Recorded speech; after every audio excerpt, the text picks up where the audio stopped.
And the Syrian Foreign Ministry has slammed the top international peace envoy to the conflict zone as flagrantly biased. It comes after WW3 said he doesn't see a place for President Assad in a transitional government envisaged by an international peace plan. Damascus has reiterated that Assad will not step down under foreign pressure. Meantime, another development. Western experts say Syria's conflict is putting the country's uranium stockpiles at risk. Let's talk about this then with Middle East commentator and blogger Carl Sharrow. Hi, Carl. Thanks for taking the time to be with us tonight.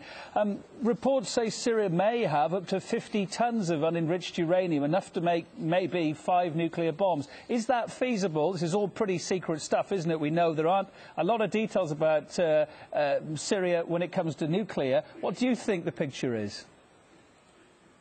I mean, nobody knows for sure, but let's just look at the timing of this announcement. It's almost that now there's a kind of a sequence, a chain of alarmist scenarios that are being produced concerning chemical weapons and nuclear sort of uranium stock of the Syrian regime. Echoes of Iraq, you think? Sorry? Echoes of Iraq, you think?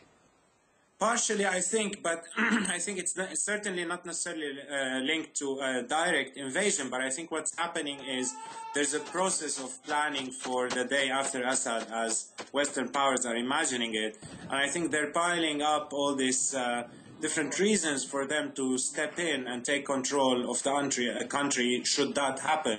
I mean, one of the scenarios that said now they're afraid that Iran might get this uranium, unenriched uranium.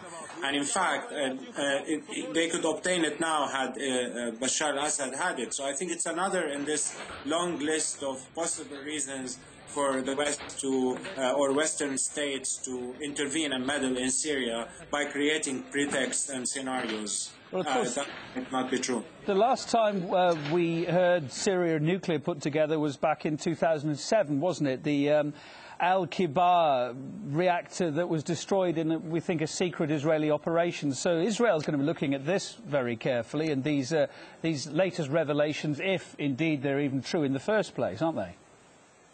Yeah, absolutely. I mean, Israel is already kind of taking steps to control any possible fallout from how that plays out in Syria. For example, like building defense, which is misleadingly reported in the Western press as along the border with Syria, when in fact it's deep into Syrian territory because it will include naturally the occupied Golan Heights.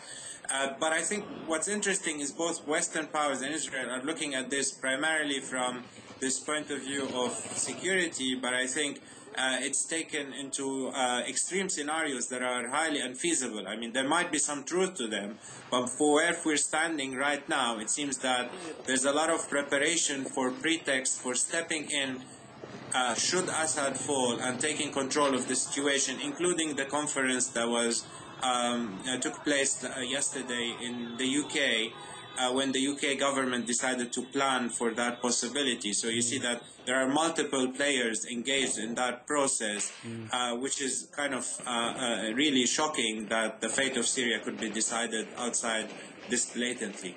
Let's go back to the nuclear issue and these rumours. I mean, what potentially could Israel's reaction be if said stockpiles do exist and if they ended up in the wrong hands?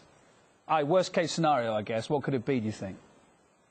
Well, worst case scenario, I think they will, if you look at Israel's strategy in the past, it favors these clandestine operations, and they will definitely step in and try to seize control. Now, whether that takes the form of a commando operation or a land invasion, we can't tell at this moment because nobody knows how the scenario will play out in the future. But there's certainly, I think the problem is everyone involved or looking at the situation from the outside are putting themselves in the frame of mind of everything going wrong and we need to step in, and this is certainly hitting the situation up rather than cooling it down.